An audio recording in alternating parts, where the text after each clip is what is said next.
your past or your dreams and stuff like that. Like you get into really bad situations, and then like on the show, like in this episode that I saw, I can't watch anymore. Like the guy who wants to be a comedian, so he met the guy that of course that is like he told him that like he was gonna put him on, and the guy introduced him to drugs. The guy introduced him to drugs, and while he was drugged up, the guy was raping him. Like he was like photocopying his asshole. They started fucking him. They started sucking his dick and all this weird shit.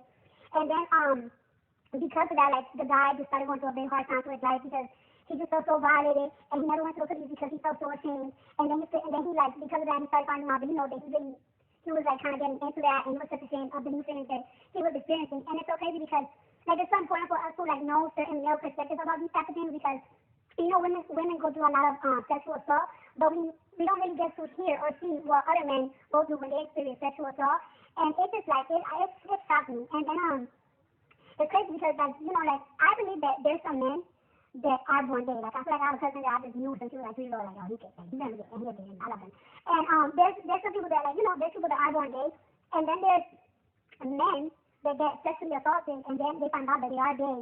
And like some people people are always gonna be judgmental. People are always gonna like not accept them and stuff like that. But it's like people sometimes don't even know their story or how they got there. And it's like that's why sometimes you gotta be like more open about certain things because it's like you just don't know people's story and why they like and the preference and how they even got there. You know what I'm saying? Like not everybody, as you can see, like not everybody is born gay. Like as you see that episode, you see like the guy who was straight and he got raped and then he just started going through all these emotions of identity of what he likes. Like it's like he started having crazy sex with women. He started having crazy sex with men because he just wanted to identify of what he likes or because he got sexually assaulted. So I kind of like recommend the show, but it's like I kind of recommend it, but it's like you know what? Let me finish watching it. I don't know if I'm gonna be able to finish watching it tonight because I have a serious second, but it's like that episode really shook me. And then it's like the character really pissing me off because it's like, yo, you have a stalker, you have a nigga that rapes you. Why haven't you gone to the cops? But it's like sometimes men are so ashamed.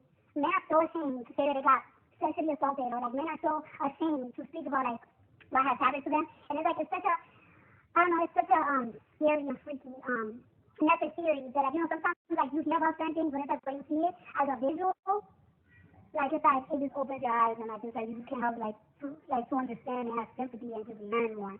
So it's called Baby Reindeer. It's about like this big lady. She's a stalker, and then she's been stalking this guy for a while, and I people like me, I didn't understand. Like, why don't she just go to the cops? But it's just he's just so full of trauma, and it's about trauma that he experienced the past year of him living in London. So yeah, make sure you watch that. I'm gonna go with this boy.